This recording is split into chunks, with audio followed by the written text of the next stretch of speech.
Assalamualaikum warahmatullahi wabarakatuh. Kami dari jurusan Teknologi Pendidikan, dan sebelum itu perkenalkan, nama saya Vera Indriani Junior. Perkenalkan, nama saya Angelina Trigustiani. Saya Sauzan Maulaya Putra. Kami akan mempresentasikan hasil media kita berupa PPT interaktif dan kuis interaktif. Langsung saja kita presentasikan. Oke, baik. Di sini materi pertama yaitu tentang konsep ilmu dalam Islam. Konsep ilmu dalam Islam itu, ilmu memiliki kedudukan yang sangat tinggi. Ilmu tidak hanya dipahami sebagai informasi atau pengetahuan biasa, tetapi sebagai sesuatu yang membawa manusia kepada kebenaran dan kebaikan hidup. Di sini ada yang dijelaskan dalam Al-Quran, surat Al-Mujadilah ayat 11, bahwa Allah akan meninggikan derajat orang-orang yang beriman dan berilmu.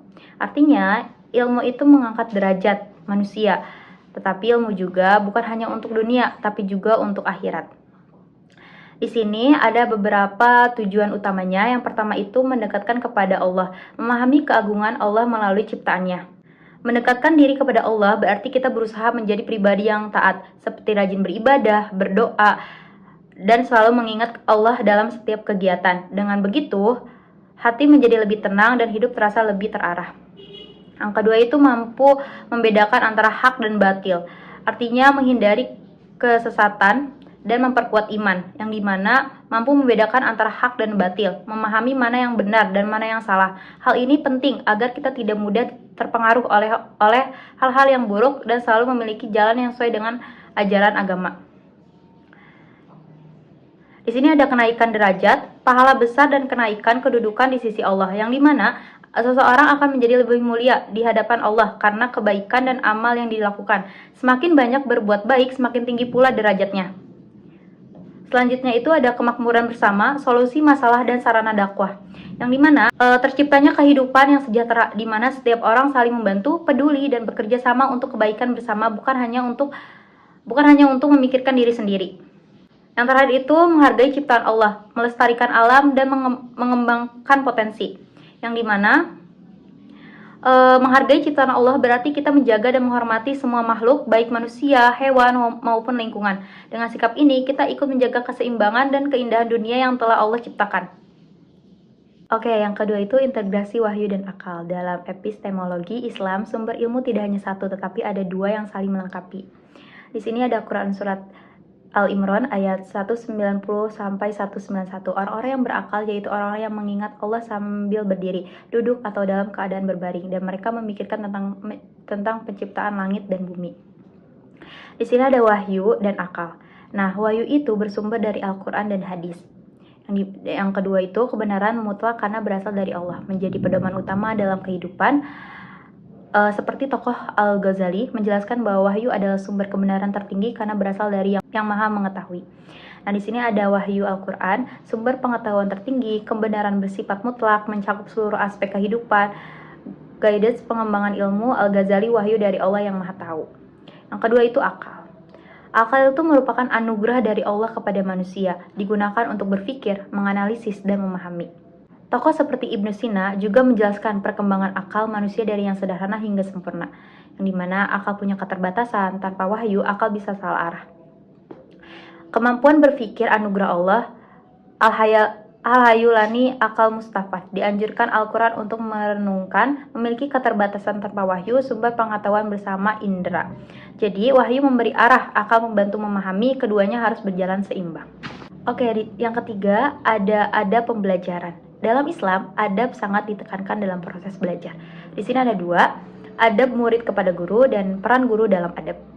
Nah, yang pertama itu adab murid kepada guru, membersihkan hati dari perilaku buruk, mengurangi keterikatan pada kesenangan duniawi, menolak sifat sombong terhadap guru, menghargai waktu dan ketekunan dalam belajar, menghindari pertengkaran yang tidak bermanfaat.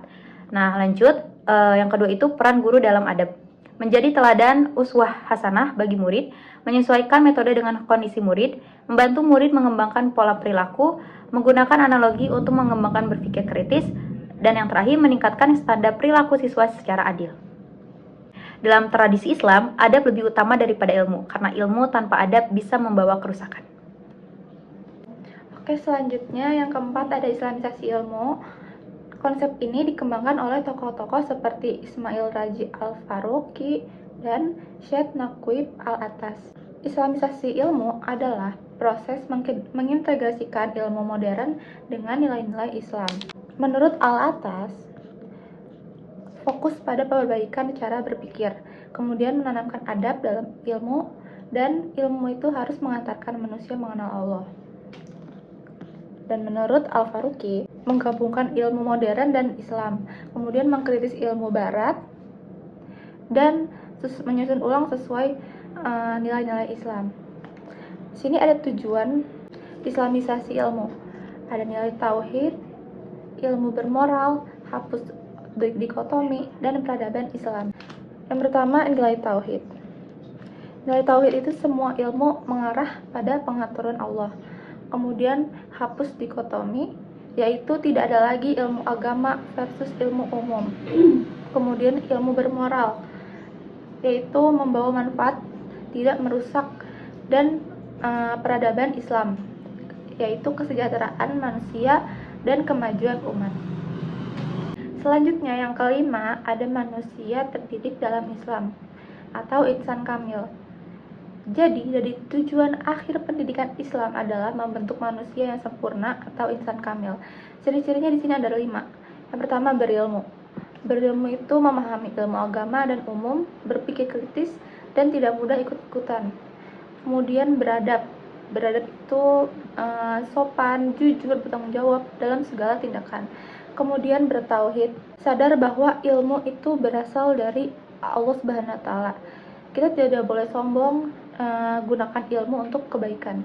Kemudian bermanfaat, yaitu tidak egois, memberi kontribusi bagi masyarakat, dan kemudian holistik, yaitu seimbang antara dunia dan akhirat, ilmu amal, logika, iman, seperti itu. Jadi manusia terdidik itu dalam Islam bukan hanya cerdas secara intelektual, tetapi juga beradab, yaitu akhlak, dan sadar tujuan hidup seimbang antara akal, hati, dan jasmani. Selanjutnya yang keenam adalah hakikat pendidikan. Pendidikan dalam Islam mencakup 3 konsep utama. Ada tarbiyah, taklim, dan takdib. Tarbiyah adalah pembinaan. Jadi memelihara dan mengembangkan potensi bawaan manusia secara bertahap. Kemudian ada taklim, yaitu pengajaran, proses penyampaian ilmu dan kecerdasan kognitif agar memahami hakikat realitas. Dan yang terakhir itu takdib, yaitu penanaman adab. Jadi membentuk akhlak mulia dan kedisiplinan moral.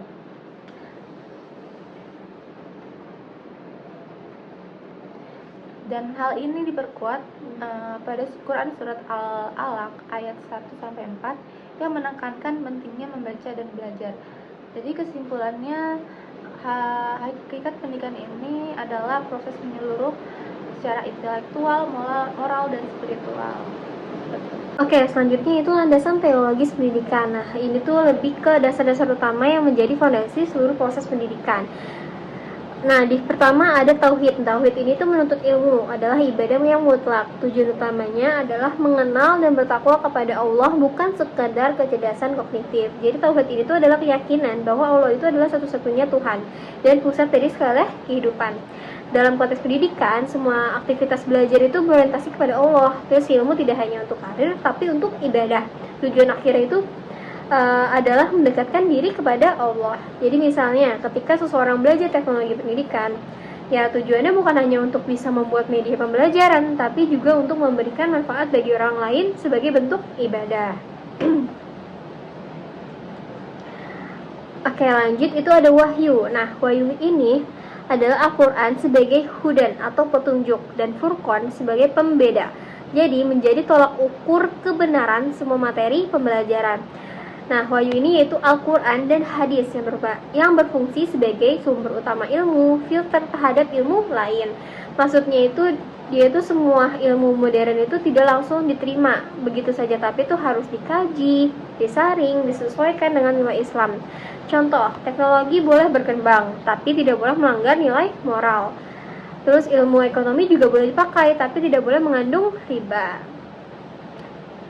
Oke, selanjutnya itu ada sunnah. Sunnah ini adalah mengedepankan uswah hasanah atau keteladanan, pendekatan yang bertahap, memudahkan dan menyesuaikan kondisi psikologis murid.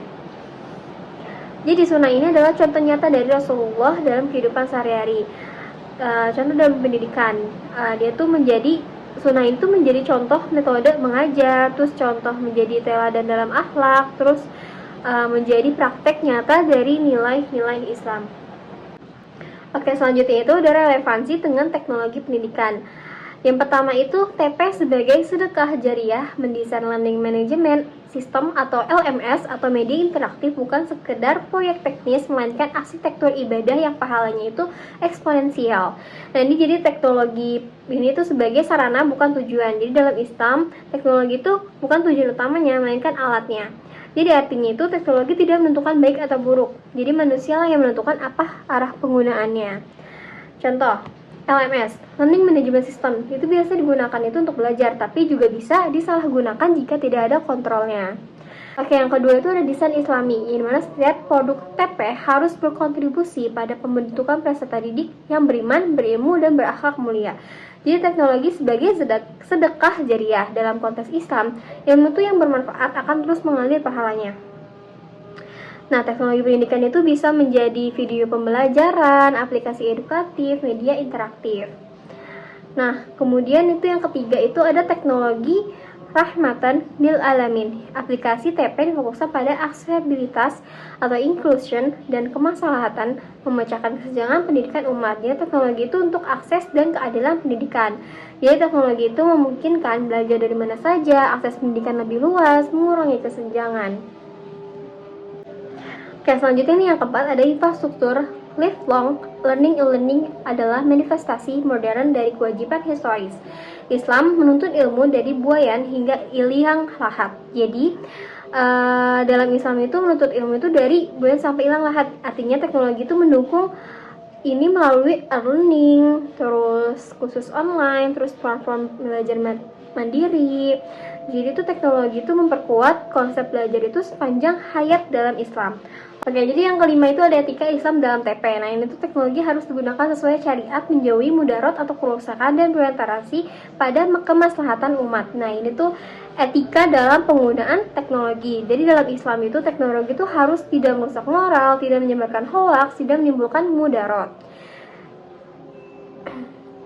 Selanjutnya itu yang keenam ada integrasi ilmu dan imam, di mana mahasiswa TP wajib memastikan produk yang dikembangkan memperkuat bukan melemahkan nilai dan keimanan peserta didik. Jadi tujuannya itu teknologi pendidikan itu teknologi yang tidak berdiri sendiri. Jadi itu harus berintegrasi dengan iman dan ilmu.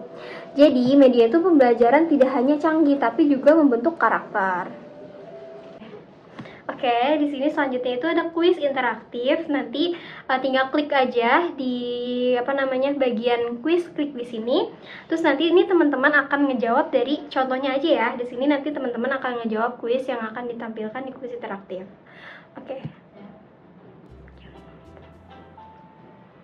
Oke, Lula mau pilih nomor berapa? Aku mau nomor 2. Islamisasi ilmu muncul karena B. Ilmu barat pisahkan agama. Ya, benar. Angel mau pilih nomor berapa? 3. Tokoh yang menekankan adab adalah C. Ya, benar. Seperti itu ya teman-teman. Seperti itu teman-teman. Jadi nanti tinggal di kuis aja, di klik kuisnya lalu isi. Oke, selesai sudah kita mempresentasikan hasil media interaktif serta kuis interaktif kita. Mohon maaf jika ada kurang atau lebihnya dari presentasi kali ini. Wassalamualaikum warahmatullahi wabarakatuh. Bye.